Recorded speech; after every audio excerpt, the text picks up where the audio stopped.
연금술 상징 체계에서는 흔히 작업의 처음 단계에서 양성자의 상징이 출현한다. 양성자는 대극의 너무 이른 합의를 나타내는 괴물 같은 존재이다.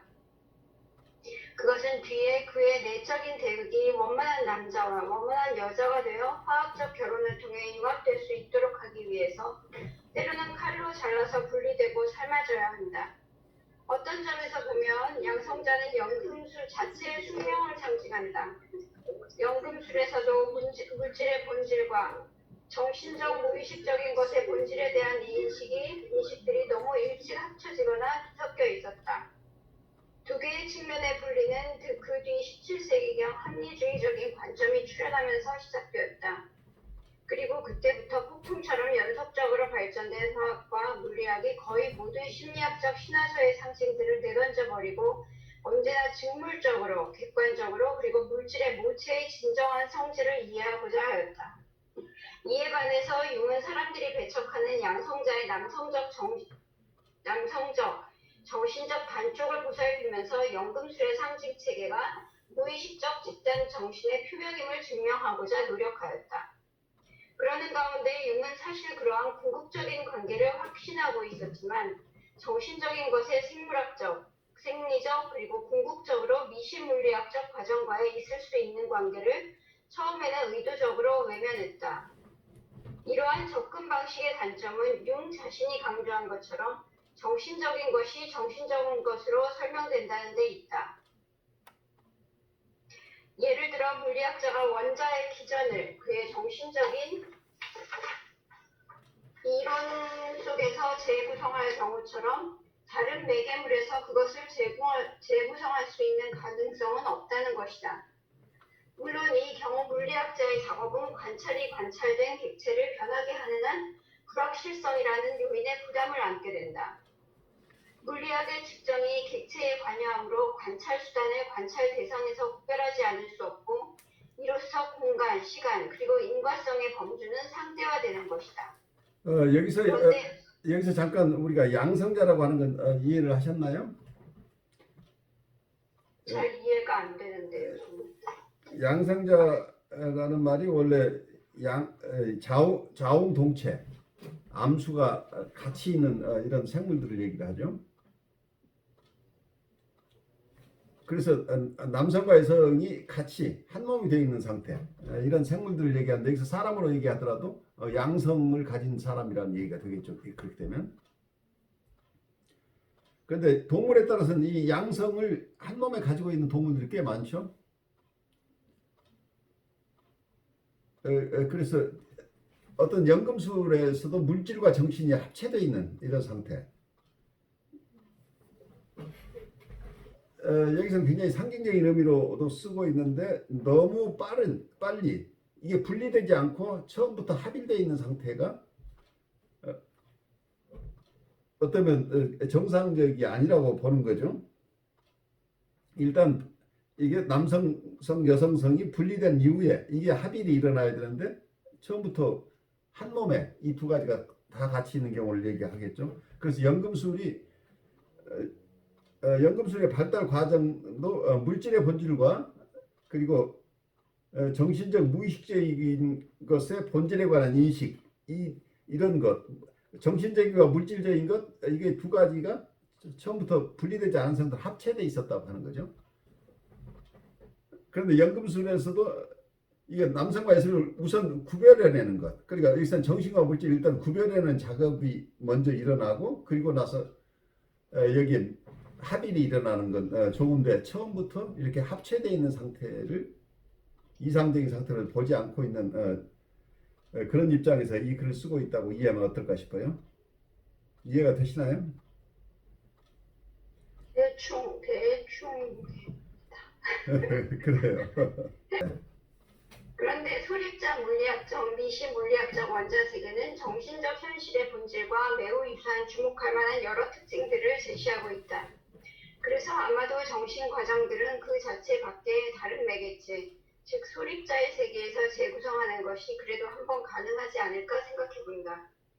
정신이 물리적 세계를 지각하는 것과 같은 일은 지금까지 지속적으로 일어나고 있는데 우리가 그것을 알지 못한 채 있을 가능성이 크다.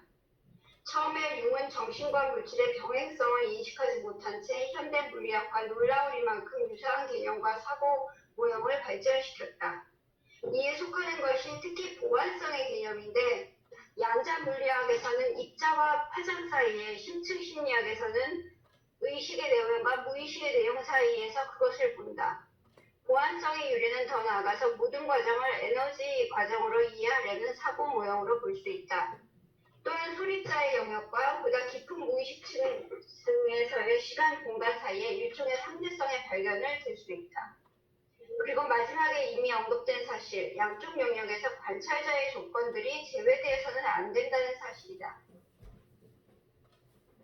그러나 이러한 사고 모형의 유사성은 이것이 전부가 아니다.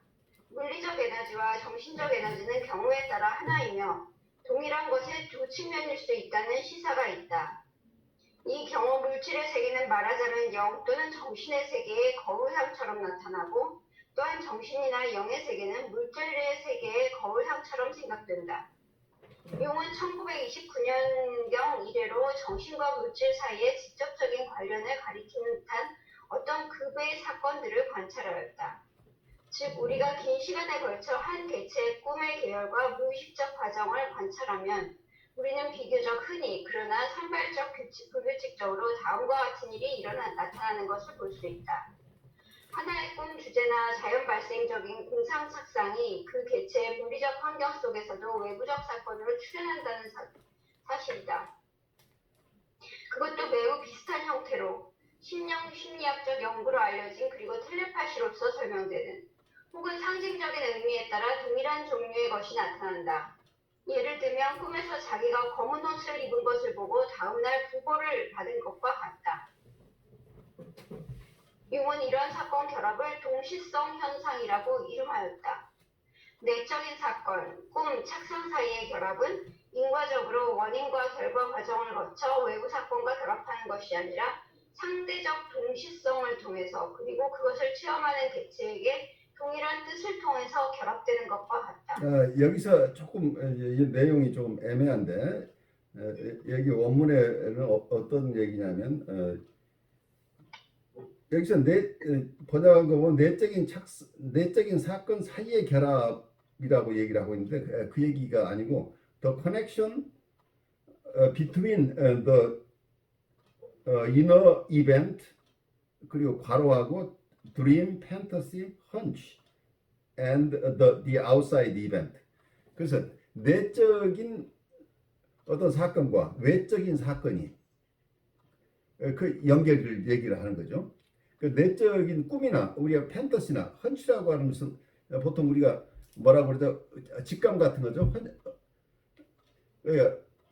꿈이나 환상이나 우리의 헌치 이런 직관 이런 것들과 외부에서 일어나는 어떤 사건과 사이의 연결을 얘기를 하는 거예요.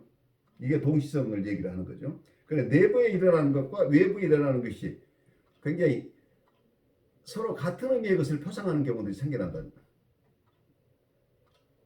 그래서 인과적으로 설명할 수 없는 거죠. 그러니까 여기서 예를 든 경우가 어떤 것이었어요? 꿈에서 검은 옷을 누가 입고 있는 것을 봤는데 자기가 검은 옷을 입고 있는 것을 봤는데 그 이튿날 부고를 받았다 하는 이런 것들이 인과적으로는 설명할 수 없는 것들인데 어떤 묘하게 같은 미닝을 가진 사건들이 내적인 사건과 외적인 사건들이 지금 연결되는 것 같은 것 이런 경험들을 지금 계속 설명하고 있어요. 그래서 여기서 커넥션이라는 여기서 결합은 내적인 사건 사이의 결합을 얘기하는 게 아니에요.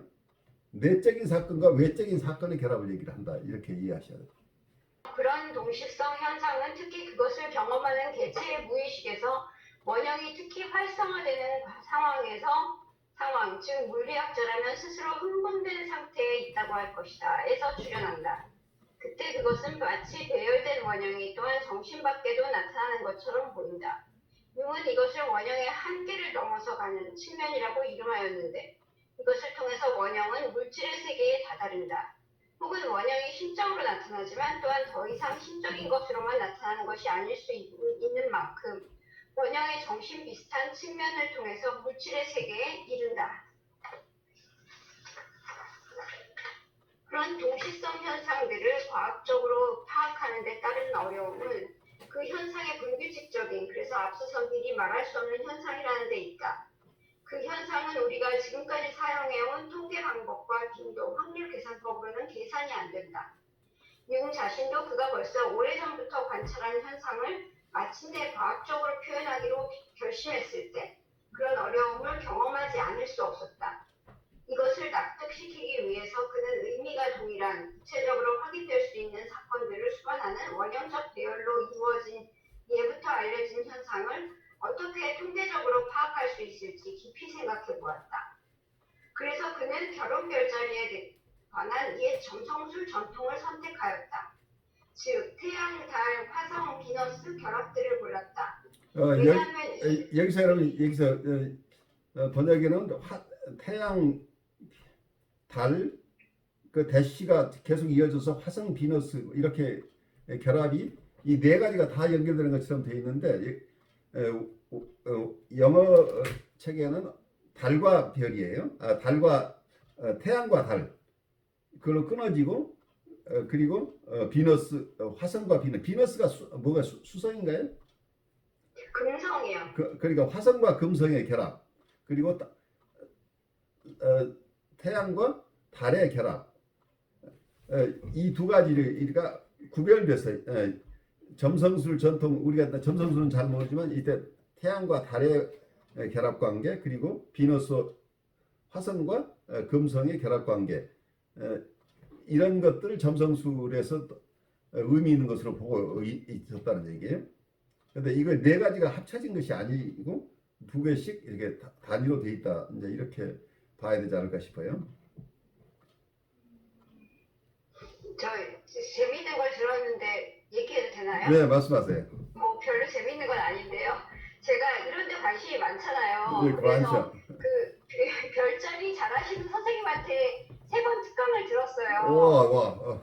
예, 근데 제가 옛날부터 궁금했던 게 왜 우리나라 중국은 사주를 이 달의 그거에 따라서 그거 하잖아요. 네. 달과 해의 그거에 따라서 이거를 나누고 왜 서양에서는 별자리에 따라서 나누는지 그게 궁금했거든요. 왜냐하면 해와 달이 더 힘이 센 것 같은데 왜 서양 사람들은 그렇게 했냐 그랬더니 그 기본적인 것은 구조가 똑같아요.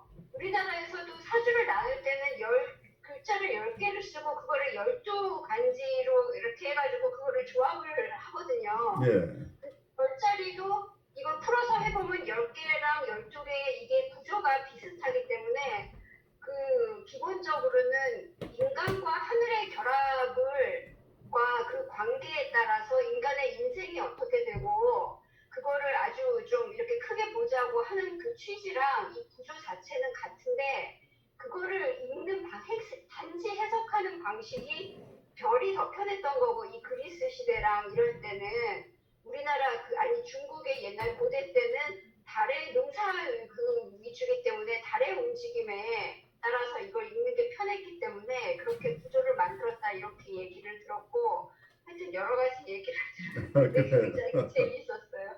그래서 결과적으로는 지금도 별자리를 보더라도 이 대극이라는 거 있죠. 음양의 조화 있잖아요. 예. 이거에 관한 관념이 이 별자리 안에도 들어있다. 이거를 다른 언어랑 다른 해석으로 하지만 지금 같은 경우에 화성과 금성의 결합이라고 그러잖아요. 예. 그게 동양에서 음양이라고 하는 것이 별자리 안에서도 비슷한 구조로 들어있다는 것까지도 들었습니다. 예. 수업이랑 별로 상관없는 얘기였는데요. 아주 굉장히 중요한 지금 보충 설명을 해주셨어요. 네, 계속 읽겠습니다. 첫 번째 통계적 배열은 거의 믿기 어려울 정도로 의미 있는 결과를 얻었다. 그러나 그가 이 긍정적인 결과를 얻었을 때 융은 어쩐지 기분이 좋지 않았다. 어느 오후에 그가 볼링계는 성탑안에 앉아있을 때 그는 갑자기 끊임없이 빛과 그림자의 놀이를 통해서 탑 울타리에 있는 직방체의 절석에서 그를 향해 교활하게 웃는 얼굴을 보았다. 그는 이 얼굴을 뒤에 뿔과 망치로 도려새기고 트럭스터 메르쿠리우스라고 하여 영구의 이름을 남겼다. 이때 한 생각이 번뜩 지나갔다. 결국 메르쿠리우스 자연의 영이 나에게 장난을 걸었던가. 냉정을 되찾고 회의를 품은 채 그는 실험을 결정해 두 번째 다발을 가지고 반복했다. 이번에는 결과가 현저히 부진했다. 이로 아마도 첫째 결과 자체가 의미 있는 우연, 즉 동시성 현상이었던 것이다. 융합 또는 결혼, 이 경우에는 정신과 물질의 원형은 융의 심원에서 흥분 상태에 있었다. 융은 실험 시에 엄청나게 감정적으로 관심을 가졌고, 그래서 트릭스터가 이에 필적하게 초자연적으로 긍정적인 통계적 결과를 슬쩍 집어넣어 준 것이다. 동시적 현상의 현실이 다시 한번 드러났던 것이다. 그러나 통계적 증명은 물론 전적으로 의심적인 것이 되었다. 그래서 융은 독자에게 이 모든 역사를 그것이 일어난 그대로 제시하기로 결심하였다. 그는 인과성의 절대적 효용성에 대한 비판적 숙고로 되돌아갔다. 인과율은 아는 바대로 핵물리학 영역에서 이미 흔들리고 있었다. 융은 인과성에 더하여 비인과적 질서의 원리를 사고 모형으로 사용할 것을 제안했다. 자연에는 인과적으로 설명할 수 없는 바로 그런 배치가 있다. 가장 잘 알려진 것은 소립자 물리학에서 말하는 반감기라는 것인데, 이것은 우리가 개개의 입자의 자연 붕괴 시간을 결정할 수 없지만 분명 일종의 질서를 나타내고 있다. 이와 비슷한 현상이 정신에도 있다. 예를 들면 전체 수에 관한 우리의 관념이다. 예를 들어 누구나 그의 선천적 사고 구조에 의해서 숫자 6이 이른바 완전한 수라는 것, 즉 그것의 부분 1, 2, 3의 합으로 이루어짐을 시인하지 않을 수 없다. 그러나 아무도 그 심리적 구조를 인과적으로 설명할 수 없을 것이다. 그것은 우리에게 절대적 증거이다. 즉 우리의 정신은 분명 그렇게 구성되어 있어서 우리는 그것을 볼 수밖에 없고 결코 달리 볼 수 없는 것이다. 모든 자연수는 융의 견해에 의하면 특히 원시적이다. 다시 말해 특히 무의식의 깊은 곳에까지 이르는 원형적 구조물이라는 것이다. 그것은 정신에서 비인과적으로 배치된 것이다. 앞에서 기술한 동시성 현상은 인과적으로 설명할 수 없는 내적인 것과 외적인 것의 바로 그런 배치이기는 하지만 그러나 그것은 규칙적으로 일어나지는 않는다. 그래서 융은 이것을 원인 없는 배치의 변두리 현상이라고 명명했다. 그는 말한다. 이제 다음과 같은 물음이 제기된다. 우리의 동시성에 대한 정의, 즉 정신적 및 물리적 과정의 동일성에 관계하는 정의의 확대가 가능한지 혹은 그 확대가 필요한지 하는 물음이다. 우리가 위에서 동시성을 원인 없는 배치라고 보다 일반적으로 파악한 점을 감안해 본다면 이런 물음은 절박하다.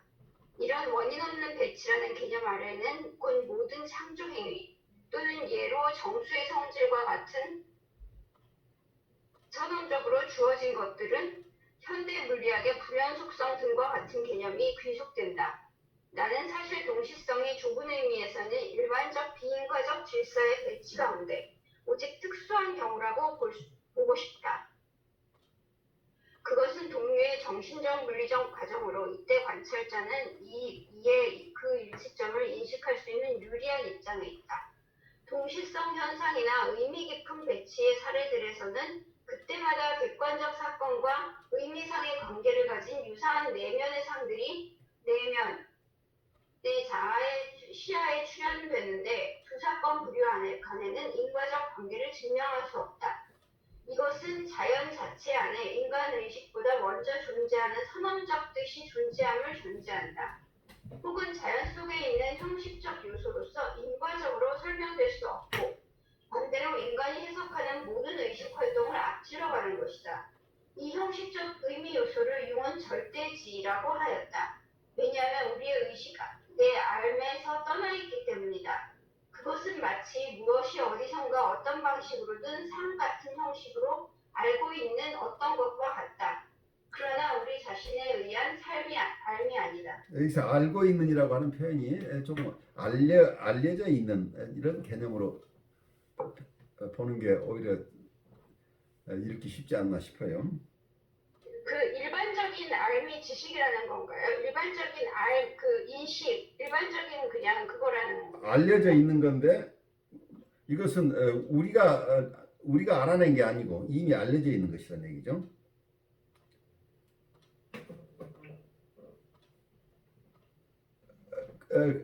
이게 우리의 의식에 알면 절대지라고 하는 것이 이게 그냥 절대지라고 하는 것을 어떻게 우리가 알아내기 이전에 우리의 의식 이전부터 존재하는 어떤 것을 얘기를 하는 거죠. 그래 인간의 의식 활동 이전부터 있었던 어떤 절대적인 알미란 얘기를 하고 있기 때문에 그것을 우리가 만날 수는 있지만 우리가 창조하는 건 아니라는 의식의 세계에서 우리가 만들어진 게 아니고 그 이전부터 있어 온 것이고 그래서 어떤 모습으로 그것은 마치 무엇이 어디서 어떤 방식으로이든 상 같은 형식으로 알려져 있는 어떤 것이라는 얘기죠. 그래서 이게 객관적이라고 하는 것을 우리가 둘째 시간에서 우리가 공부한 비온이 얘기하는 오라는 개념하고 같이 생각을 해보면 이 오는 우리가 만들어낸 게 아니라고 하는 것하고 같은 거죠. 어떤 절대지라는 표현을 하고 있는데 어떤 사람적인 의미 있는 것이 어떤 게 이미 있다고 하는 것을 전제로 하는 거죠. 전에 없던 것을 만들어내는 것이 아니고 우리 의식이 있기 이전부터 있었던 어떤 지혜라고 한다면 그 지혜가 우리에게 발현하면 우리가 알게 되는 거지만 그거 자체는 우리의 노력만으로 이루어지는 것은 또 아니겠죠. 그래서 인과적으로 이걸 찾아내는 것이 아니라고 하는 것. 그래서 여기 이쪽에는 신비적인 측면들이 있는 거죠. 여기서 원상이라 원형이나 이런 게 있다고 하면 그 원형으로부터 파급되어 오는 여러 상들이 있는데 이 상들이 어떤 경우에 우리에게 발현하겠죠. 그래서 인과적인 출현이 아니라고 하는 것 그런 것 때문에 이런 절대지에 대한 접근을 어떻게 할 것이냐 하는 어려움이 있겠죠. 그거는 인간에게만 있는 건 아니고 동물 심지어는 바이러스까지도 가지고 있는 무언가가 있잖아요. 그러니까 이게 단순하게 인간적인 측면이 아니라 어떤 창조와 관련되는 것이라고 보이는 부분이죠.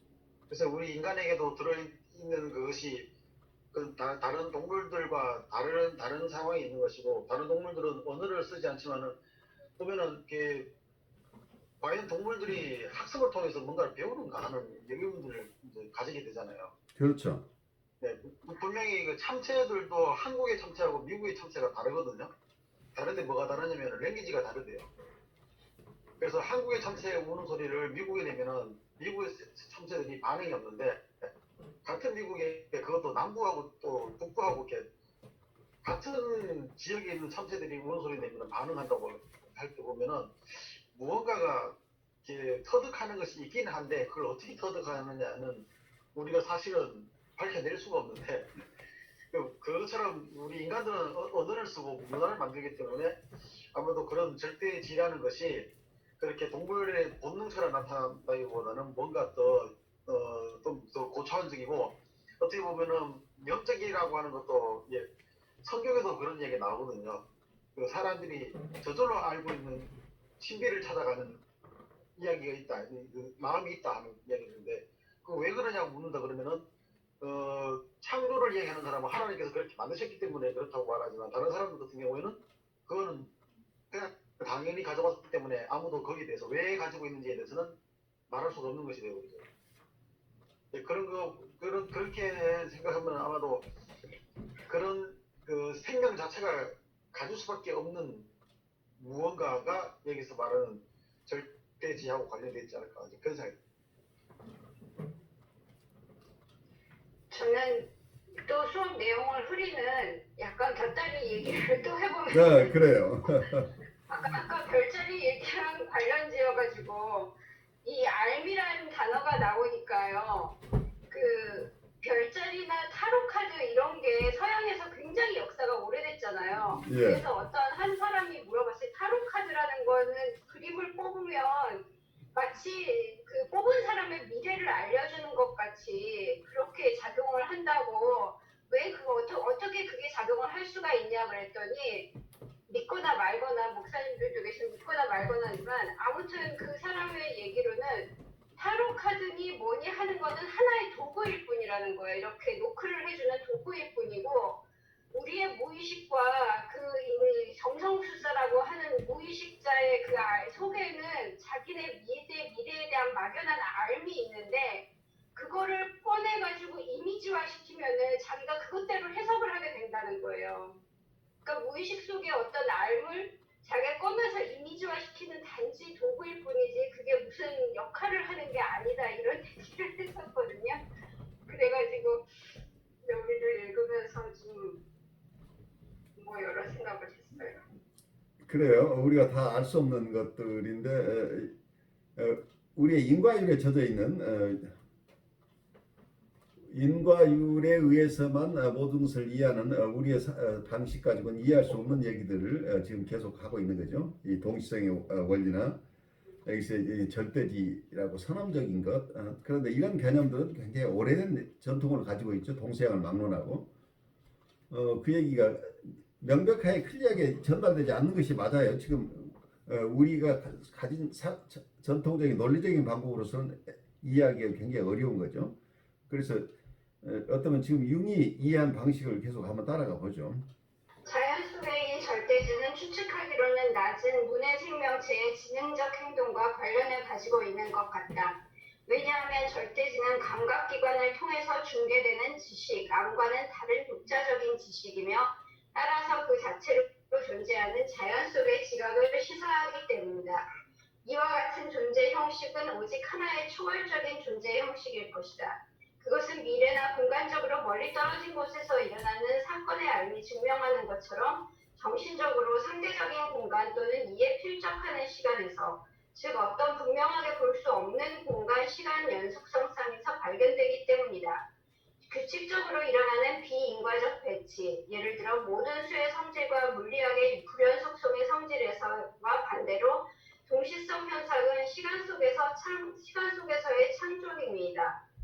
이 말은 천지창조가 계속적 창조라는 의미로 오늘날에도 여전히 계속된다는 것 이상도 이하도 아니다.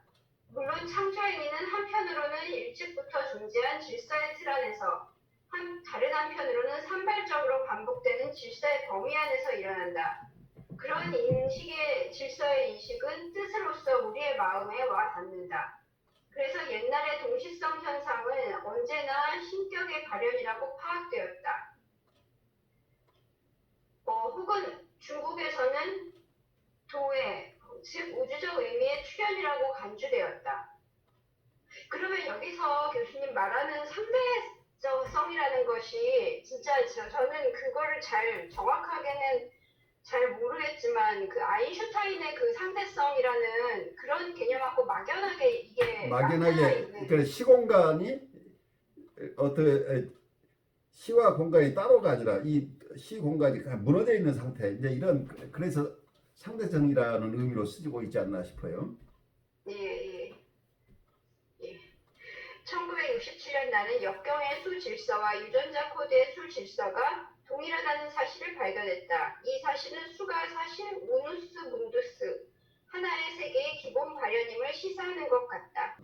유전자 코드라고 하는 게 뭐예요? 어떻게 보면 우리의 창조의 우리 인간의 유전자라고 한다면 인간의 창조의 비밀이 그 속에 있잖아요. 인간은 원래 이 유전자 코드에 따라서 창조되었는지 어떤지 모르지만 어쨌든 인간이 발달하는 것은 이 코드에 따라서 발달하는 거죠.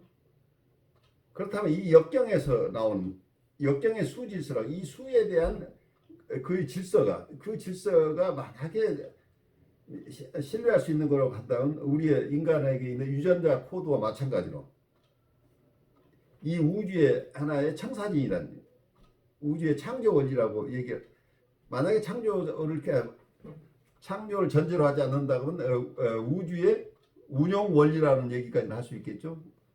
우주는 이러한 이 코드에 따라서 움직여진다. 근데 유전자 코드도 어떤 여기서 넘버에 의해서 여기서는 동양이나 서양이나 융이 봤던 것은 이 수에 대해서 굉장히 신적 의미를 부여하고 있죠. 굉장히 큰 의미를 이 수에 부여하고 있는데 이 수 질서 넘버 시스템 자체가 어쩌면 이 질서 사람의 질서 있는 발달, 질서 있는 사람들의 성숙이나 이걸 의미한다고 본다면 우주의 수질서, 역경에 들어있는 수질서도 결국은 우주의 질서 정연한 운용, 내지는 우주의 발달을 내 기본 원리라고 한다면, 베이직 프린시플이라고 한다면 이 원리로부터 다른 모든 것이 흘러나온다. 이렇게 추론을 해본다면 여기에 있었던 어떤 아키타입이라고 하는 것, 이 수들이 어떤 매스메티컬한 원리 속에서 만들어진 만달라 같은 게 이게 세계를 움직인다고 한다면, 우리가 이해하지 못하고 있지만 이러한 기본 원리에 의해서 세계의 여러 현상들이 일어나고 또 발달해가고 어떤 것은 쇠퇴하고 이런 것들이 그런 원리에 따라서 움직여진다. 이제 이렇게 수상적으로 이런 생각해 볼 수 있겠죠. 이걸 어떤 이런 관념을 우리가 계속 추구하다 보면 만약에 요즘 얘기하는 이 코스모스, 이 우주 팽창론이나 우주의 빅뱅 이론은 어떻게 생각을 하세요? 빅뱅에서부터 지금 세계는 계속 팽창이 나오고 있다. 거기에도 결국은 빅뱅이라는 한 사건으로 의해서 그것이 계속 발달, 시공간을 떠나서 그 사건으로부터 우주가 지금 만들어지고 있다는 이런 개념을 물리학자들이 설명하는데, 이 개념이나 여기서 역경에서 설명하고 있는 것이나 이 융이 설명하는 것이나 다 이런 원리를 설명하고자 하는 것 같은데 여러분들은 어떤 연상이 오세요? 우리가 이걸 과학적이나 초심리학적으로 다 이해할 수는 없는데 우선 우리의 그런 정서를 좀 나눠보죠.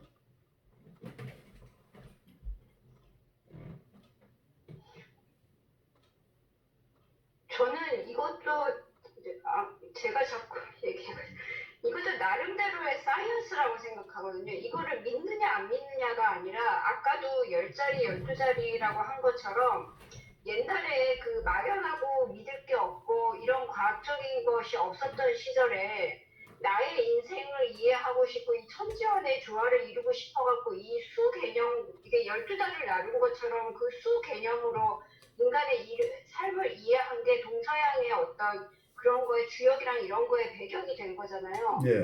그렇게 보면은 그거를 확대해갖고 생각하는 게 전 우주, 한 인간이 확대된 것이 전 우주의 생과사라고 보면 빅뱅과 그것도 그런 연장선상에서 이해를 할 수 있을 것 같아요. 그래서 저는 믿고 안 믿고의 문제가 아니면 이게 신앙을 대체하는 그런 문제가 아니고 나름대로의 사이언스 같은 느낌으로 이 모르는 미지의 세계를 그렇게 진짜 그때는 유전자 지도가 없었을 테니까 이거를 수직으로 수평으로 이해하고 싶었던 그런 인간의 노력이 동서양이나 그렇게 어떤 구조적인 틀을 만들고 싶어 했던 어떤 시도라고 생각하고, 그게 지금 그 혹자는 또 무슨 굉장히 어떤 물리학이랑 연관된다 이렇게 얘기를 하잖아요. 네. 그러니까 그게 일치하냐 안 일치하냐 그걸 떠나갖고 당연히 연관될 수밖에 없다는 생각을 저는 좀 그런 느낌이 들어요. 그렇죠.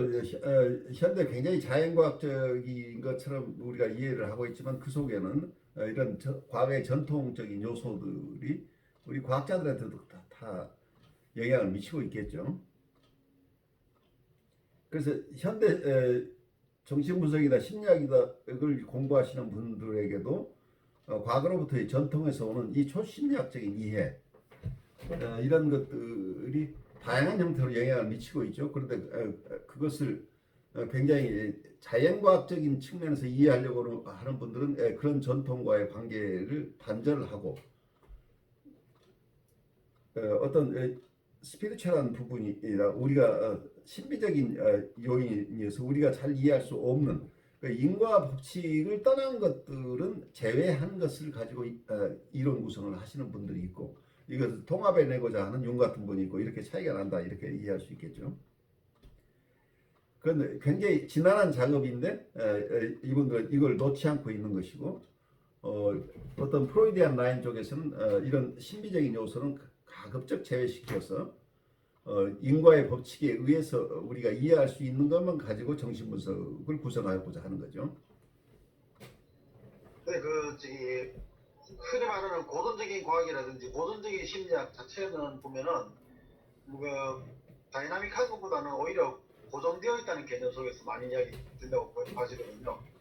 근데 태양계 같은 경우에도 처음에는 이제 천체 과학자들이 볼 때는 그냥 이제 태양을 중심으로 원반 형태로 지금 행성들이 돈다고 생각하고 있지만은 현재는 그걸 믿는 사람들은 많지가 않고 이 은하계가 움직이기 때문에 태양도 굉장히 빠른 속도로 우주 공간을 날아가고 그렇게 날아가면서 생기는 현상이 뭐냐면은 지구가 태양 주위를 돈다고 하는 게 원반으로 도는 게 아니고 그 사인 코사인 그런 그 나선형이라 그런가요? 이렇게 네, 그런 거로 이제 나선형으로 이렇게 계속 돌면서 나가기 때문에 앞으로 전진해 나가는 방식이 이렇게 궤적을 그리면서 이렇게 날아가는 걸로 되기 때문에 실제적으로는 고정되어 있다고 볼 수 없는데 워낙 우주 공간이 넓다 보니 인간의 한계로 되어지는 게 마치 안 움직이는 것처럼 보일 뿐이다라는 거거든요.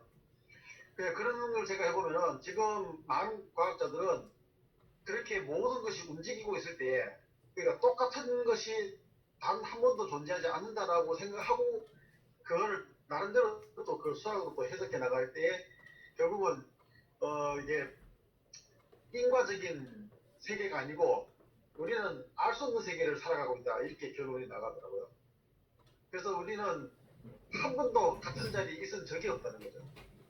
그래서 이 우주라는 것도 한 번도 같은 적이 없는데 사실은 인간이 가지고 있는 한계 때문에 같은 걸로 느낄 뿐이다는 거예요. 그래서 신과학에서는 신개념에서는 새로운 개념에서는 어떻게 보면은 당연한 결과를 생각하는 것이 아니라 당연하지 않은 결과가 오히려 더 당연하다는 그런 쪽으로 나가고 그래서 이제 어떻게 보면은 인간의 이해라는 것도 늘 똑같을 것이라 하는 인간의 이해가 아니라 항상 변할 수 있는 인간이라는 걸로 이해한다면은 심리학 쪽에서도 지금 융이 이제 그 고정되어 있는 속에다가 무의식이라든지 심리라는 것을 다 이렇게 통합시킴으로 인해 가지고 생겨버린 것이 인간을 예측하기가 쉽지가 않다고 때문이잖아요.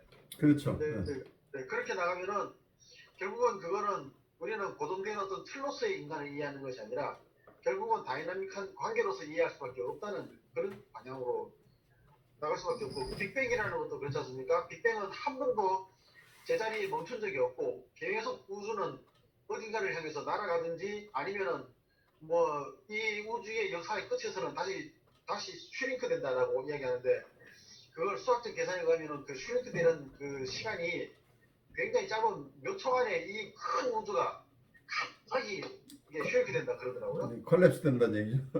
예. 그렇게 보면은 그래서 이제 결국 말하는 것이 우리는 한 번도 그 미래가 항상 그 우주가 확장된다라든지 뭐 인류가 발전될 것이라든지 그런 걸 기대할 수 없다 이제 그런 결론으로. 근데 우리가 아는 우주 자체도 이 지금 과학자들이 우주라고 생각하는 빅뱅에서 탄생한 우주가 이 우주 하나만 있을 것인지 어쩌면 이 우주도 더 큰 어떤 것들 우리가 알지 못하는 것 속에 그냥 조그마한 하나의 세계일지 우리가 알 수가 없겠죠 또. 그래서 사실은 우리의 알미라고 하는 게 굉장히 제한적이라는 것을 우리가 인정할 수밖에 없는 거죠. 그래서 우리가 인과적으로 이해할 수 없는 것이 존재한다는 사실을 다 무시할 것이냐 아니면 우리가 아직 모르는 것일 뿐이냐. 그래서 대부분 우리가 인과적으로 이해할 수 없는 것을 대부분 우리가 미신이라고 치부해 왔던 거죠. 미신이라고 했는데 실제로 미신적인 것도 있는데 미신적인 것이 아닌 실제로는 우리가 알지 못하는 신비의 세계도 있다. 이렇게 조금 복합적으로 봐야 될 게 아닌가 싶어요. 그래서 세계가 창조되었건 아니면 세계가 어떤 방식으로든 세계가 탄생했다고 한다면 이 세계가 운영되는 어떤 법칙이 있을 수 있겠다. 아니면 창조가 됐다면 창조자의 원래 청사진이 있을 것이다. 라는 것을 전제로 이 우주를 이해하려고 하는 분들도 꽤 있겠죠. 이게 그냥 우연이 된 거다. 근데 이게 우리의 이 우주 자체가 운영되는 것은 다 우연이라고만 얘기하기는 또 어려운 것들이 있죠. 너무도 정교하게 이 우주가 움직이고 있기 때문에. 저는 중학교 때 생물 시간에 깜짝 놀랐던 게 이 식물의 입이 있는데 식물의 입이 그 가지에서 입과의 각도가 다 결정돼 있다고는 얘기를 들었어요. 그것이 어느 쪽으로 그냥 이게 어떤 것은 밑으로 나고 어떤 건 위로 나고 이렇게 아니고 그 식물의 고유한 어떤 일정한 각도로 다 돼 있다는 거죠. 그러니까 여기에는 이미 식물이 태어나기 전에 그 씨 속에는 이미 어떤 방향으로 발전될 것인가의 모든 성장 원리가 이미 그 속에 다 들어있다는 얘기죠. 그래서 우주 속에 아까 얘기한 절대적 지가 있다고 하는 얘기를 우리가 그냥 무시할 수는 없는 거죠. 이건 동물이나 사람에게 모든 어떤 이 우주에 있는 모든 것에 다 적용되는 어떤 절대적인 지가 있다고 한다면은 그것이 어떤 성질의 것인지 모르지만 우리 인간이 알아듣는 것은 우리는 인간의 방법으로 인간의 언어를 통해서 알려고 애를 쓰겠지만 언어가 없는 어떤 생물체도 이 절대적인 지를 다 공유하고 있을 가능성이 있다는 얘기죠. 어쩌면 우리가 그걸 제일 공유하는데 어려움이 있을지도 모르죠. 우리는 직접 무엇을 안다기보다 우리는 어떤 표상을 통해서 알고 있기 때문에 실제를 이해하는 것이 더 어려울지도 모르죠. 우리는 어떤 이름을 붙여서 그걸 이해하려고 하는데 어떤 이런 언어가 없는 생명체들은 이런 과정을 거치지 않고 그 절대지를 공유하고 있을 가능성이죠. 케플러의 자연과학 이론 형성에 미치는 원형적 관념의 영향이라는 논문을 실어서 윤과 함께 동시성에 관한 저술을 가능한 유명한 물리학자 볼프강 파울리 이외에 내가 아는 한 지금까지 어떤 물리학자도 융이 제안한 동시성 원리의 새로운 사고 모형을 어떤 우연한 자연 현상을 설명하는 목적으로 진지하게 다루고자 한 사람이 없다. 이에 반해서 이 주제는 몇몇 철학적 입장을 취하는 저자들의 잠을 깨웠다. 에른스트 안리는 그에 져서 현대 물리학과 신층 심리학에서 모든 존재의 궁극적인 통일성의 관념을 제기하고 이를 설명하는 가운데 신층 심리학과 물리학이 어떻게 색을 만나는지 제시하는 데 큰 기여를 하였다. 그러나 안리는 묘하게도 동시성의 주제를 그저 짧게 언급했을 뿐 계속 확대하지 않았으며 그의 책은 철학적 세계관적 고백으로 끝난다. 그 가운데서도 융에게 그렇게 소중했던 우누스 문두스의 독립된 경험적 발현인 네 번째는 없다. 이에 비해서 페터 우르반은 그의 논문 동시성 이론의 철학적 및 경험적 측면에서 융의 절실한 문제 의식에 대한 보다 나은 이해를 보여주었다. 그는 말한다. 동시성적 모델은 경험적으로 증명된 많은 심리학적 현상들을 이해하는 데 적합한 전망을 부여했다. 그 경우 물론 우리는 그것으로 모든 심리학의 문제들이 해소되었다고 주장할 수는 없다. 그러나 동시성론은 특히 시간, 정통관계의 특수한 성격을 제시할 수 있다. 사실 동시성 현상은 융 자신이 강조한 대로 심령심리학적 성질의 것이다. 그래서 심령심리학의 전문가인 한스 벤더는 존 미스코와 함께 융의 이러한 해석 시도를 객관적으로 진지하게 추적했다. 그는 특히 많은 동시적 체험을 했던 한 부인의 일련의 꿈을 텔레파시나 동시성 현상의 문제로 볼 수 있다는 견지에서 자세히 조사하여 다음과 같은 결론에 도달했다. 꿈과 실제 상황 사이의 일치는 당사자의 매력과 일어난 일의 범주로서 일치되는 것 같다. 많은 것이 미래의 사건을 오직 감각 외적 지각의 대상으로만 간주되는 초심리 능력의 모델보다 동시성의 모델로 더 잘 파악할 수 있는 것 같다. 비상한 것은 사건 속에 놓여 있다. 이 두 견해는 서로 배제하기보다 보완될 수 있는 것이다. 동시성 사고는 서양의 인과적 사고보다 동방 정신에 일찍부터 친숙했다. 그리하여 반 프레드 포커스는 융의 생각을 중국 과학을 설명하는 데 적용했다. 또한 다른 중국 학자들도 융의 생각에 호의적이다. 그러나 우리는 아직 중국학에서 융의 동시성 관련의 생각이 본질적으로 수용되었다고 말할 수는 없다. 그런데 전혀 다른 일이 뜻밖의 형태로 일어났다.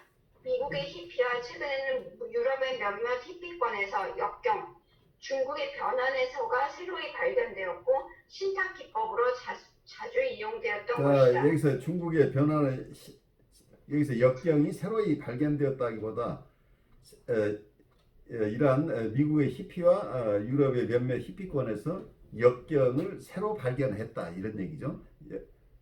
새로 이게 귀중하다는 것을 찾아서 그것을 여기에 친숙해지기 시작했다, 재발견했다 이런 얘기죠. 변화를 새로 발견되었다고 하는 것보다 이 히피 문화권에서 이 역경을 공부하기 시작했다, 이제 이런 의미로 받아들이면 좋겠어요. 그리하여 여기서도 그 동시성 원리를 그 실제적 측면에서 친숙해진 새로운 세대가 자라고 있는 것이다. 아마도 이 세대 가운데서도 뒤에 이 원리를 우리의 세계상 속에 과학적으로 구축하는 일에 관심 있는 몇몇 개인들이 발견될 것이다. 어떻든 우리가 이 젊은이들의 무리에서 동시성의 문제를 즉각적인 정감적 저항에 부딪힘 없이 의논할 수 있다는 것은 내가 동시성의 문제를 즉각적인 정감적 저항에 내가 경험한 바와 같다. 기성세대의 대부분의 과학자들에서는 아직 그런 저항이 있다. 중국인은 일찍부터 그들의 문화에서 구분 단면의 인식보다 직관적 전체성을 파악하는 데 더 많은 힘을 기울였다. 그리고 그 첫째로 역경 속에서 일종의 보조 기법을 발명했는데 그 위대한 의미를 우리는 이제야 짐작하기 시작한 것이다. 역경, 주석의 대가들은 묻는 자의 정신적 상태와 물리적 동시적 과정과의 동시성을 동일 의미성으로서 설명하고자 시도하였고 64개의 전형적인 상황상음들로서 정리하고자 했다. 서양에서는 이와 유사한 방법, 이른바 게오만티가 있었는데 이것은 원시적 마술적 단계에 머물러 있었다. 단지 아프리카, 즉 서나이지리아에서 내가 하는 한 보다 깊은 철학적 해석이 경험되었다. 중국 철학자 왕푸지는 이와 달리 주목할 만한 역경의 해설을 시도했다. 그의 의견에 의하면 모든 존재는 그 자체 안에서 합법적으로 배치되어 있는 모든 것을 포괄하는 연속체에 그 토대를 두고 있다고 했다. 그러나 이것은 현상으로 드러나지 않는다. 그래서 감관적으로 직접 지각되지 못한다. 그것은 말하자면 잠재적 정신생리적 세계 배경 같은 것을 형성한다. 여기서부터 연속체에 내재하는 동력에 의해서 어떤 상이 분화되어 나온다. 이 상들은 연속체의 법칙성에 관계하는 구조와 위치를 보여준다.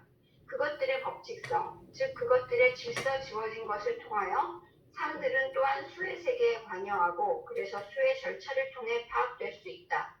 왕푸지의 상들은 융의 원형 상들이라고 부른 것과 같은 것이다. 그러므로 융은 말한다. 역경은 원형들의 논리를 어떤 일정한 방식으로 배열하고 읽을 수 있게 만들고자 시도하는 의미 있는 세계이다.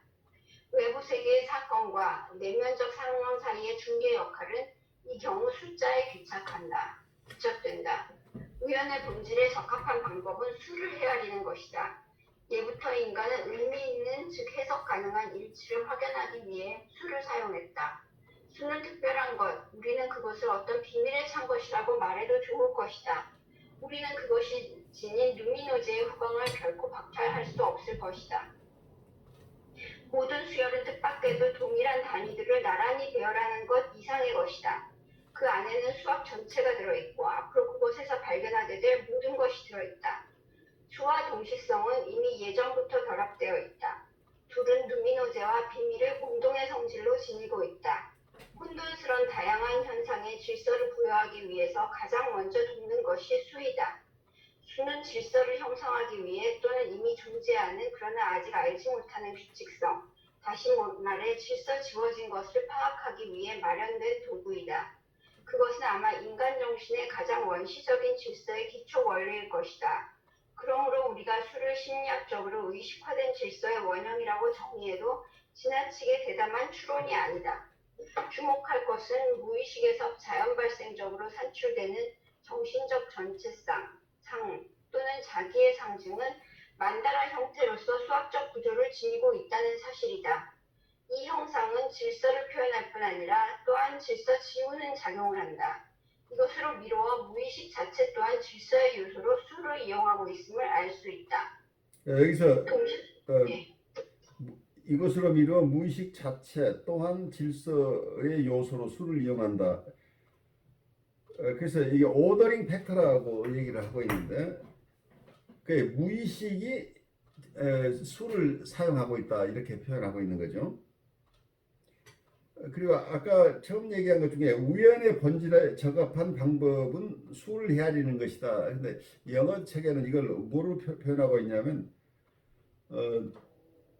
The method best suited to the nature of change is namely that of counting이라고 이렇게 얘기를 해서 우연의 본질에 적합한 방법이 아니라 변화, change, 변화의 본질에 적합한 방법이 수를 헤아리는 것이다. 이렇게 조금 표현되고 있어서 좀 소개를 해드렸어요. 여기서 그 숫자에 대해서 굉장히 중요한 의미를 부여하고 있는 걸 볼 수 있겠죠. 그래서 심리학적으로는 의식화된 질서의 원형, 여기서 archetype이라는 용어를 쓰고 있죠. An archetype of order which has become conscious. 그러니까 질서의 원형이라는, 질서는, 숫자는 질서를 표현하는 것이다. 질서의 원형이 숫자다. 그렇게 되면 이 숫자에는 굉장히 큰 의미를 부여할 수 있겠죠. 숫자를 통해서 우리가 많은 것을 이해할 수 있다는 이런 주장을 하고 있는 건데, 이게 이 아키타입이 거의 의식화되지 않은 아키타입이 많은데, 숫자는 의식화된 원형인데 그건 질서를 표현하는 원형이다. 질서의 원형이 숫자다. 이렇게 보고 있는 것이죠. 동시성 현상들이 시간 속에서 창조 행위를 나타내는 한 그 시간의 순간은 융의 동시적이라는 용어 선택에 암시하듯 본질적인 역할을 한다.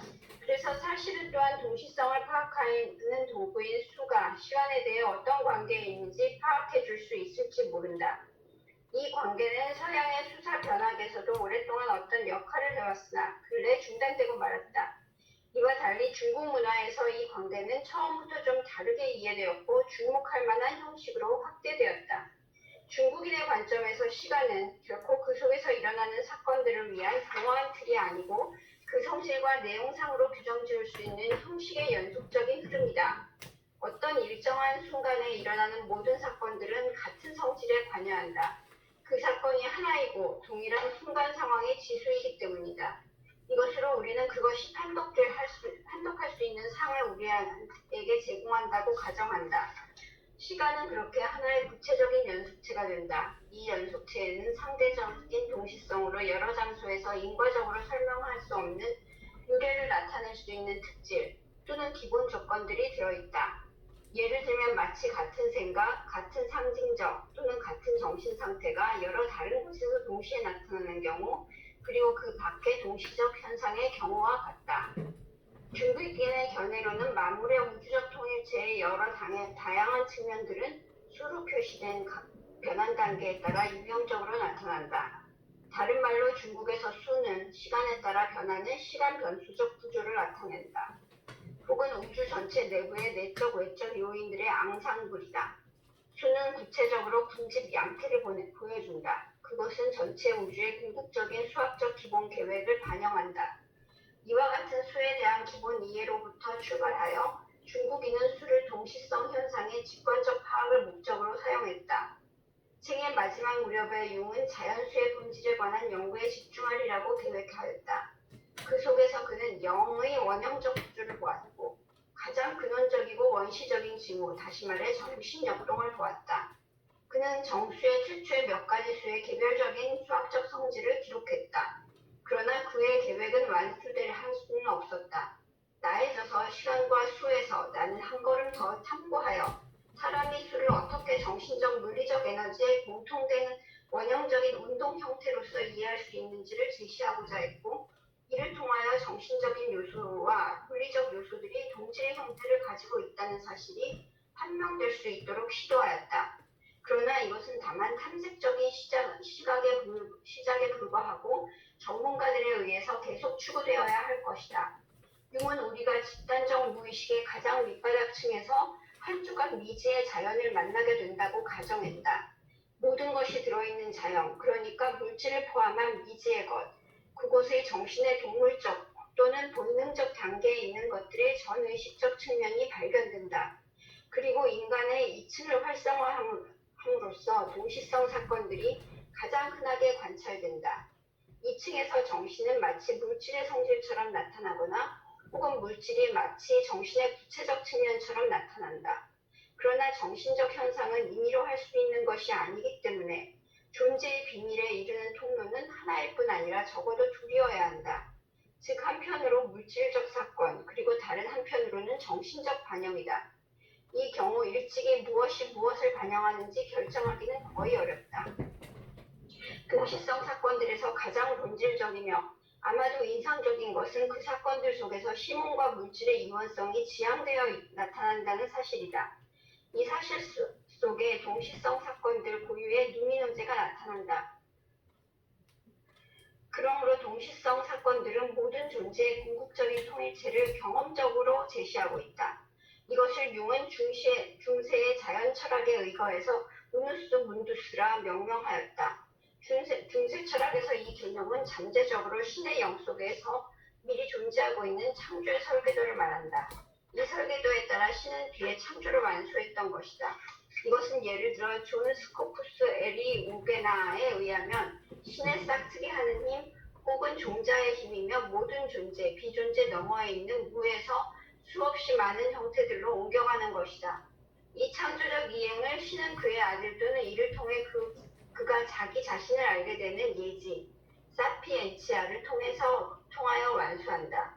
그 예지에서 신은 우주를 창조한다. 즉 신 안에 있을 뿐 아니라 신 그 자체인 1차적 원인에서 창조한다. 신의 지혜, 사피엔치아 데이는 단일 형태의 상이며 그것은 스스로 끝없이 많은 원초적 형태들로 다양해지는데도 통일 상태에 있는 상이다. 원초적 형태들은 모든 존재하는 것의 이데아 또는 원형이다. 휴고 폰 상크트 빅토르는 사치엔치아 데이를 또한 세계의 표본 또는 신의 영예에서의 세계의 원형이라고 명명하고 그 본보기에 따라 그가 우주를 창조했다고 보았다. 이 세계의 원형은 절대적인 통일체일 뿐 아니라 또한 무시간성이다. 그의 안에 시간성에서는 동시적이지 않은 모든 것들이 동시에 존재한다. 시간의 경과는 신의 영원한 예지 안에서는 무시간성이다. 아라켈루스의 제자 게르하르트 도르는 연금술 작업의 완수를 신의 영에 있는 이 우누스 문두스의 인간과의 합일에서 보았다.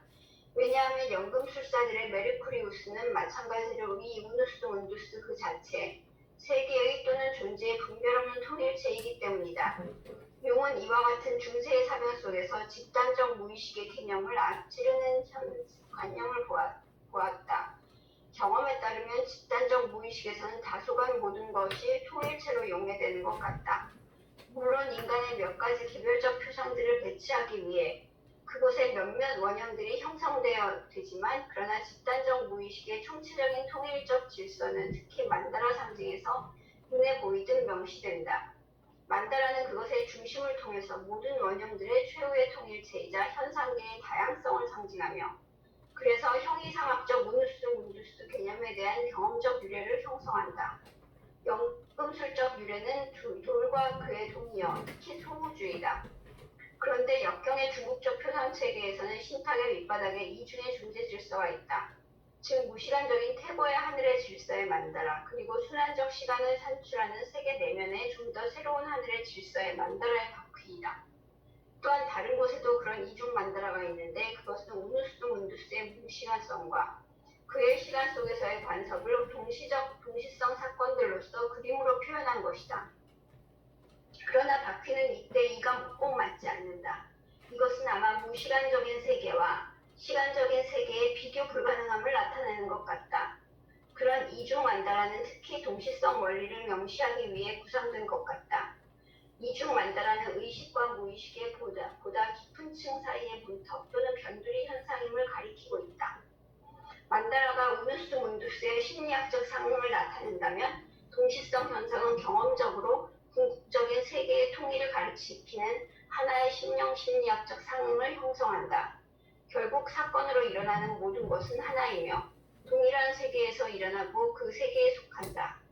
우누스 문두스의 관념은 틀림없이 경험적 세계의 다양성이 그 세계의 통일체의 토대 위에 있다는 것, 두 개 또는 더 많은 원칙적으로 분리된 세계들이 함께 있거나 서로 혼재되어 있는 것이 아니라는 가정에 기초를 두고 있다.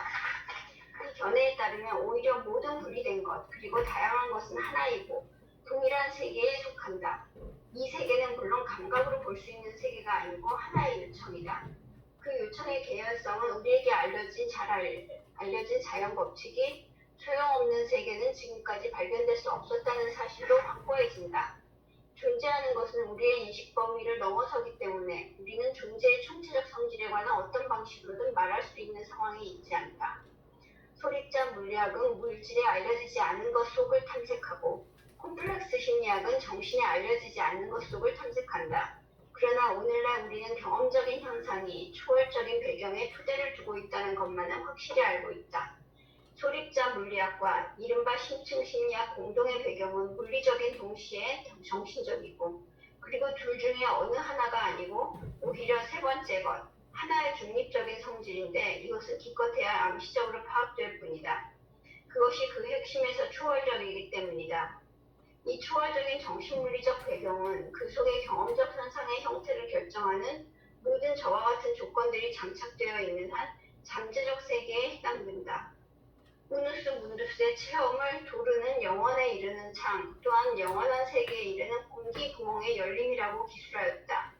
실제로 자기의 체험은 너무나 좁은 의식의 세계상에 대한 질식할 것 같은 집착에서 빠져나와 그가 초월적인 것을 위해 마음을 열도록 하는 동시에 초월적인 것도 그에게 다가가도록 그를 돕는다. 그것은 차라리 선불교의 깨달음과 비교될 수 있고 혹은 동양의 가르침의 사마디, 삼매경 혹은 중국에서 득도의 체험과 비교된다. 우리의 제약된 인간의 삶은 오직 영원에 이르는 창을 통해서 무한한 것과 관계를 맺을 때라야 뜻이 있다.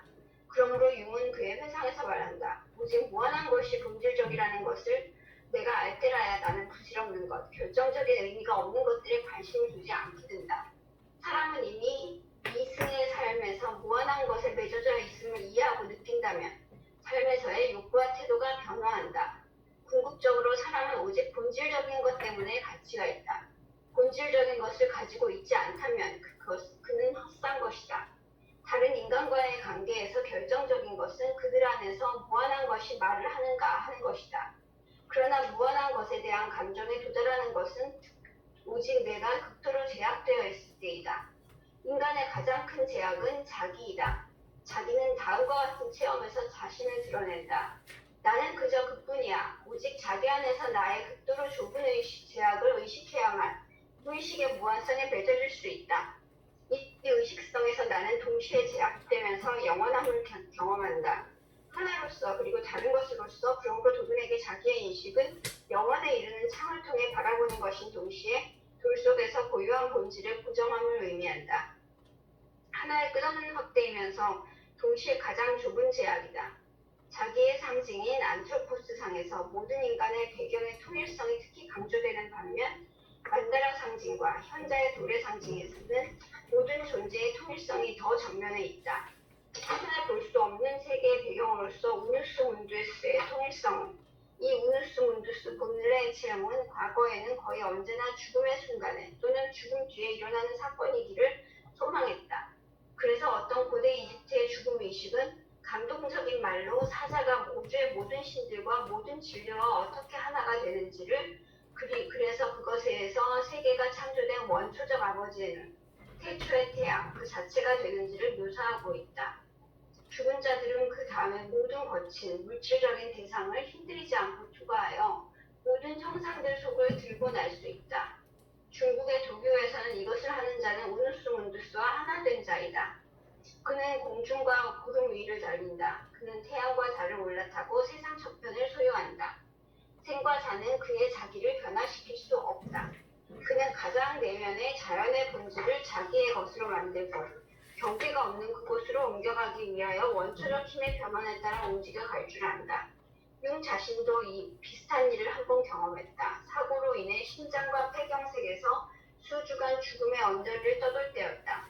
그는 그의 회상에서 기술한 것과 같은 망화적 환영의 부분을 보았다.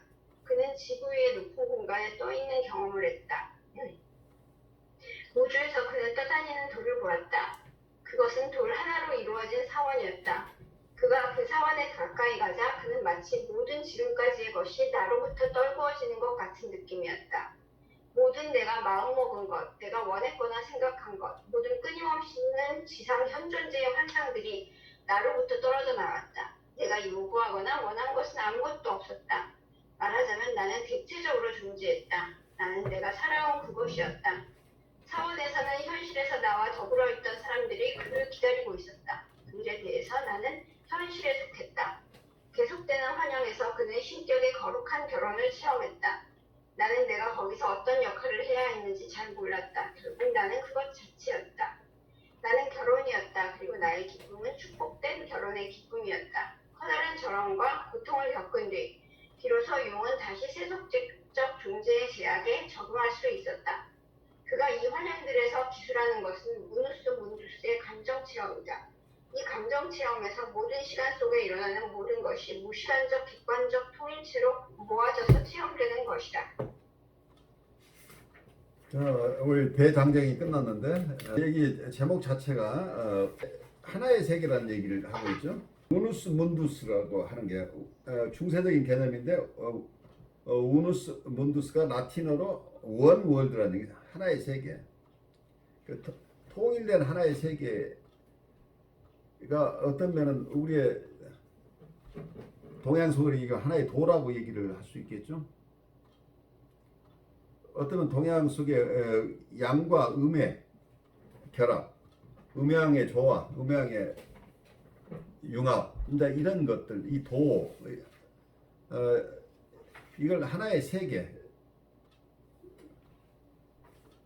하나의 세계에 대한 기본적인 설계도라고 이제 이렇게 여러 모습으로 표현하고 있는데, 우리가 사는 것은 이 도에 따라서 살아야 된다고 하는 게 동양적인 개념이죠. 그래서 도에 따르는 삶이 무엇인가를 식별해내는 것이 동양 쪽에서는 오랫동안 우리 선조들이 식별하려고 했던 거죠. 무엇이 도인가를 찾아내는 것, 그리고 그 도에 따라서 사는 것이 우리의 삶의 방법이다라고 이해를 했는데, 그리고 이건 우주의 원리이기도 하고 우리 개개인이 살아가는 방식이기도 한 거죠. 이 동양적인 개념과 서양적인 개념들을 융합해서 설명해내려고 융이 굉장히 애를 썼어요. 그래서 동서양을 막론하고 어떤 우리가 이해할 수 없는 것들, 우주의 질서, 세계의 질서, 하나의 세계에 대한 원형으로부터 그 이후에 이 우주 자체가 아니면 이 세계 자체 아니면 우리 인간 사회, 인간 개개인의 삶 자체가 그런 기본 원리를 벗어나지 않아야 된다고 하는 쪽으로 동양 쪽에서 굉장히 실천적인 쪽에서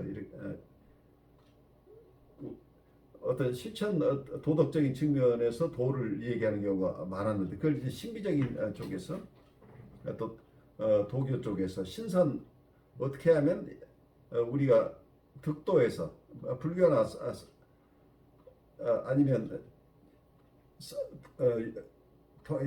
동양에서는 유불선이죠. 유교, 불교, 선교라고 하는 게 도교라고 얘기하겠죠.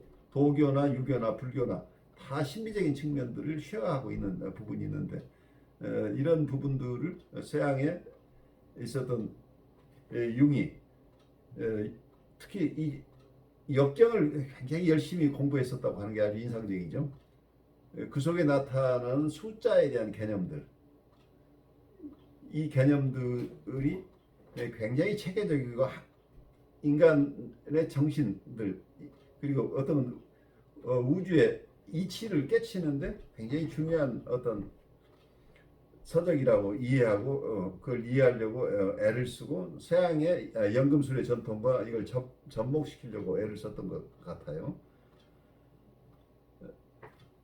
그래서 이번 학기에는 우선 융이 얘기하고 있는 융이 어떤 삶을 살았는가 하는 쪽에 우리 굉장히 큰 비중을 두고 보고 있는데 이러한 여러 가지 깊은 인사이트를 통해서 이분은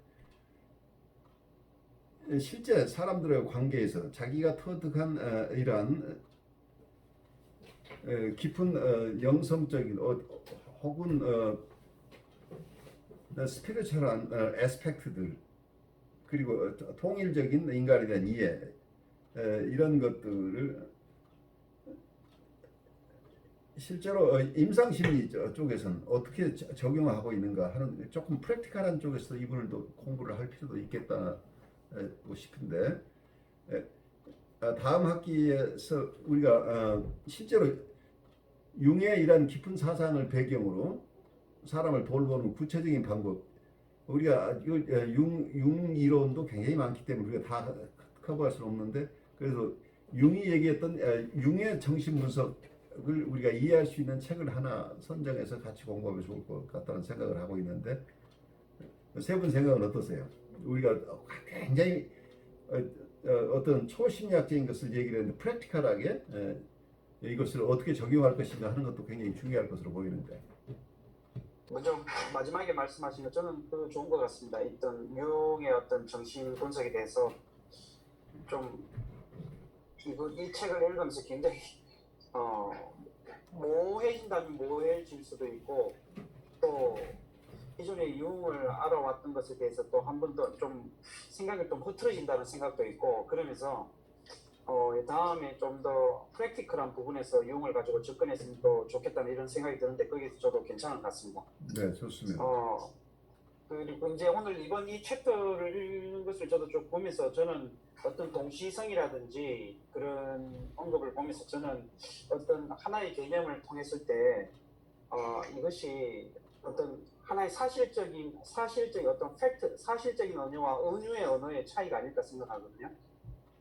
사실이라는 어떤 서양적인 어떤 과학적인 띠어리나 이론의 개념에서는 분명히 뭔가의 결론과 도달에 이르을 때 그게 동일해야 되는 것과 거기에 대한 어떤 정확한 그게 근거가 있다면 은유적인 체계 속에서 나오는 거는 어떤 사실과 어떤 처음과 나중의 결과가 일치하는 것보다도 하나의 그냥 전체를 나타낸다고 생각합니다.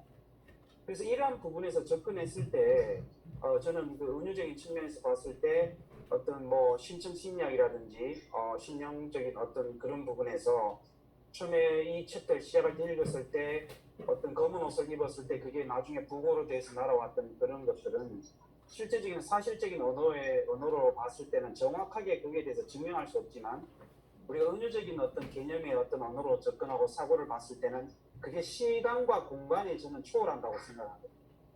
시공간의 개념이 사라진다고 생각합니다.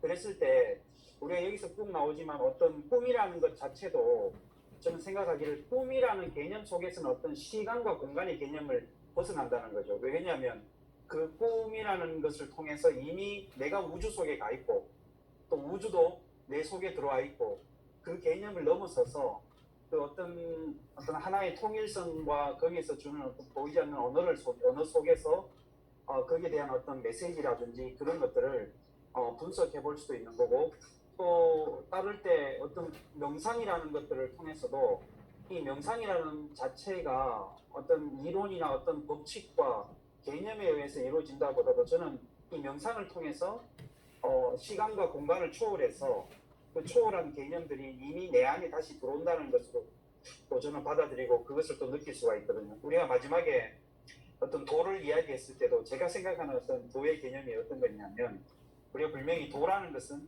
결국은 도를 따른다는 것은 자기나 어떤 우주나 세상이나 모든 것들이 구별이 없어진다는 것을 결국은 그걸 체득하는 게 아닌가 생각하면서 결국은 이 자리에 있을 때 내가 여기서 명상을 하나 도를 따르거나 어떤 통일성 속에서 있을 때 내가 비록 내가 자리 잡고 있는 이 동양이나 어떤 이걸 떠난 융의 어떤 접근 방식을 제가 이해한 것으로 생각해 봤을 때 비록 내가 있는 공간은 시간은 굉장히 한정적이고 제한된 어떤 공간이고 시간일 수 있지만 그러나 이것을 뛰어넘는 어떤 그곳으로 접근했을 때는 이미 내가 자리하고 있는 이곳에서 우주가 여기에 들어오고 또 내가 좁은 이것을 통해서 우주로 나가는 어떤 시간과 공간과 어떤 한계성의 개념을 벗어나는 제한을 두지 않는 그래서 이거를 생각했을 때 그러면서 이거를 뭐 이야기했을 때 어떤 뭐 거룩한 결혼이라든지 회상에서 이야기하는 여러 가지 그 체험들이나 그런 것들을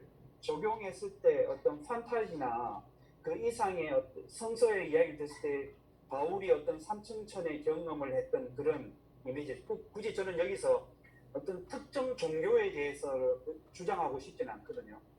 그러면서 이제 생각되어지는 말이 영적이라는 어떤 스피리추얼이라는 이 단어가 저는 그래서 시간과 공간과 상황과 또 우리가 가지고 있는 모든 영역을 제한을 뛰어넘게 하는 그런 것들을 통합해서 이야기하는 그래서 우주라든지 하늘의 별과 달과 모든 것들이 이런 것들이 우리 속에서 어떤 논리적으로 구분되어 있지 않고 그것들이 우리 안에 합일되거나 일치되고 우리가 그쪽으로 가고 그것이 우리 안에 들어오게 하는 이러한 것들이 어떤 하나의 이야기하고 있는 일종의 통일성이라든지 어떤 하나의 세계를 말하는 어떤 그런 의미의 개념이 아닌가 제 나름대로 이 책들을 쭉 읽으시는 것을 들으면서 이렇게 한번 정리를 해봤습니다. 네.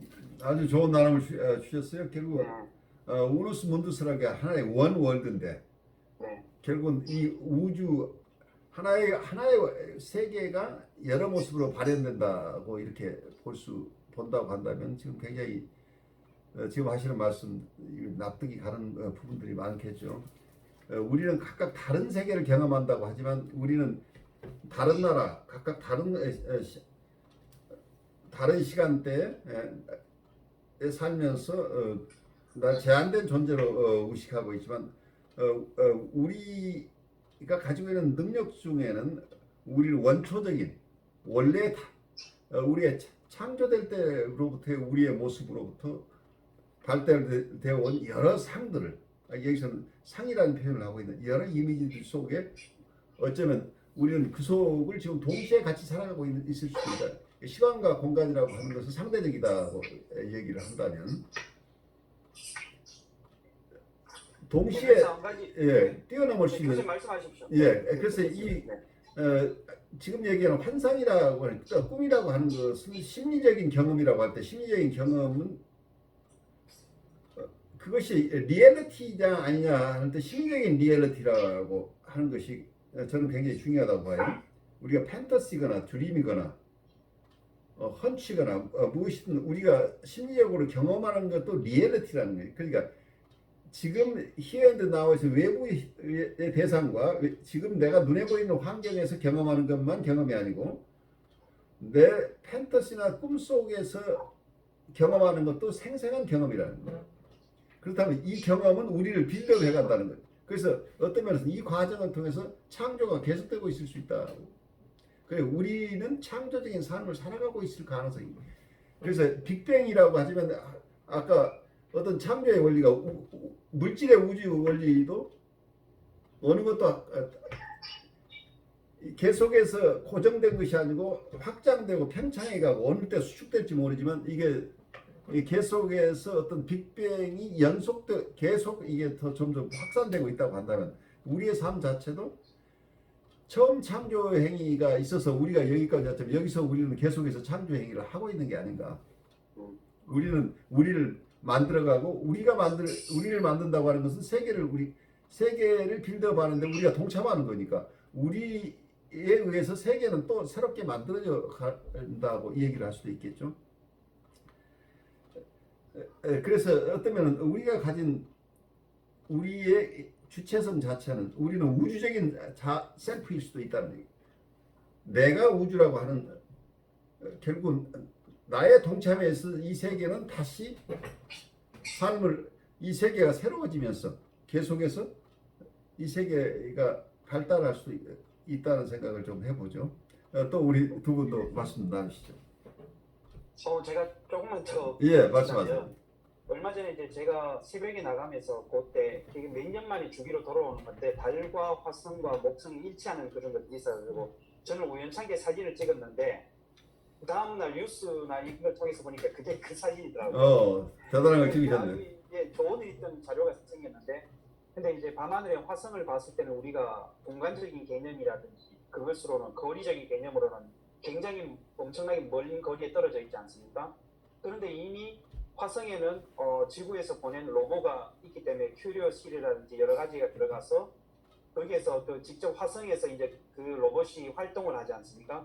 그럼 그 활동한 영상들이 우리한테 다시 전송돼서 돌아왔을 때 실제적인 리얼리티에서 우리가 바깥에서 봤을 때 밤하늘로 봤을 때는 화성이 하나의 점으로 다가오지만 그러나 그곳에서 있는 어떤 인간이 만든 것들을 통해서 돌아오는 영상을 봤을 때는 이미 저는 그 영상을 봄으로 인해 가지고 내가 있는 자리에서 화성을 직접적으로 체험하게 된다는 어떤 그걸 봤을 때 작은 점으로 보이는 화성이 내 안에 실제적으로 우리가 생활하는 어떤 그런 바운드리 영역처럼 우리 속에 들어와서 보여지는 걸 봤을 때 어떤 이런 매개체적인 개념이 우리의 어떤 연속성을 어떤 구분 짓는 것을 하나의 연속성으로 연결시켜 주지 않을까라고 한번 또 생각해 봤거든요.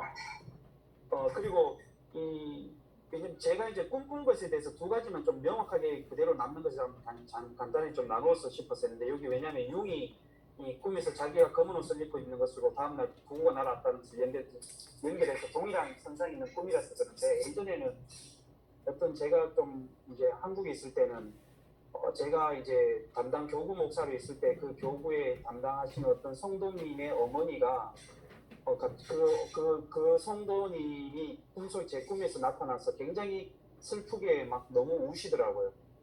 우시는데 그래서 제가 울지 마시라고 손을 잡아 들여서 이렇게 세워줬는 꿈을 꿨는데 그 주간에 그 성도님의 어머니가 돌아가시는 것들을 제가 경험했고 이제 지난주에 이제 제가 뭐 한 4, 5일 전에 꿈을 꿨는데 저하고 가장 친한 어떤 친족 관계에 있는 관계 속에서 어떤 어떤 떠나는 어떤 이미지를 그런 죽음을 그런 꿈을 꿨는데 이건 뭐지 느낌이 그래서 우리 가족 중에 무슨 일이 있으려나 그런 느낌이 있었습니다. 그런데 알고 봤더니 저하고 친한 여기 성도님의 아버지가 한국 가신 아버지가 돌아가셨더라고요. 그래서 이게 인과관계가 뭐 굳이 뭐 연결 이렇게까지 지을 필요 있겠냐 했을 때 어떤 그런 친밀한 관계 속에 있는 사람의 어떤 그런 것들을 제가 어떤 이 융이 말한 이런 것들을 어떤 동일성, 동시성 어떤 현상이라는 것들을 경험했을 때 어떤 일치되는 어떤 그런 게 있어서 잠깐 아주 좋은 체험을 나누셔.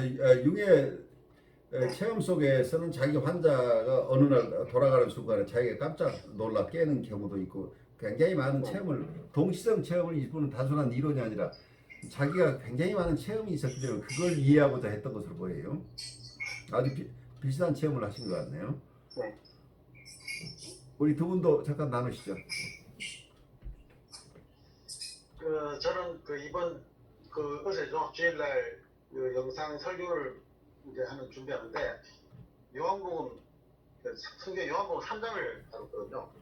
근데 그 3장을 다루면서 굉장히 힘들더라고요. 왜 힘드냐면은 그전에는 그걸 보통은 다들 쉽게 생각하거든요. 그거를 하나의 그냥 모범적인 어떤 내용으로 다루고 있는데 그 내용을 하나 들여다보니까 굉장히 복잡하더라고요.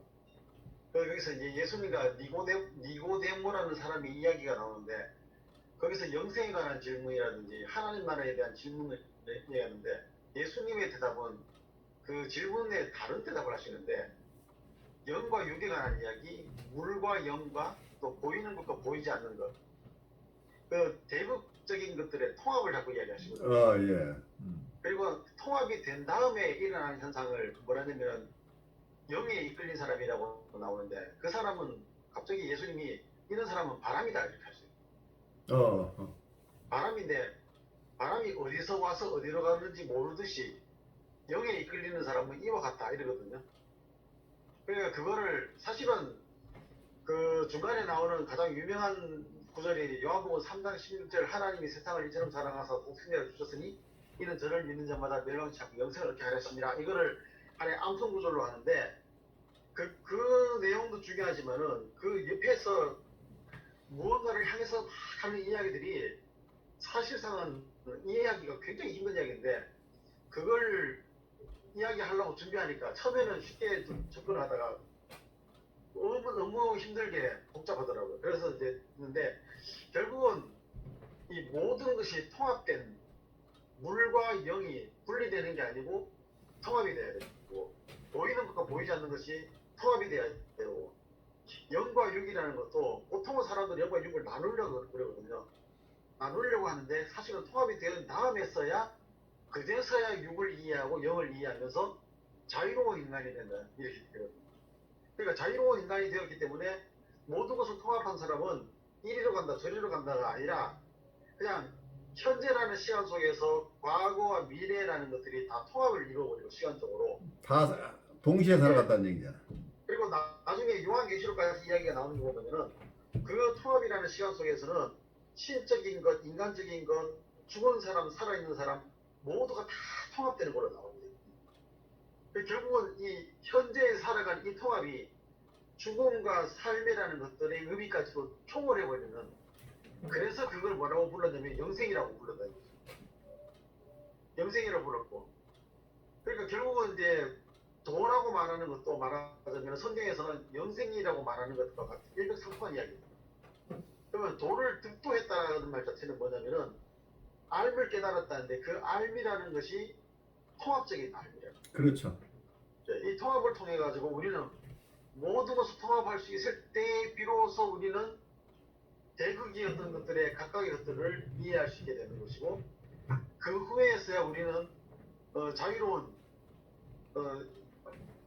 참된 그러니까 셀프가 실현되어 있는 이런 경험되어 있는 그런 삶을 살아간다는 그런 이야기 결국 나오게 되더라고요.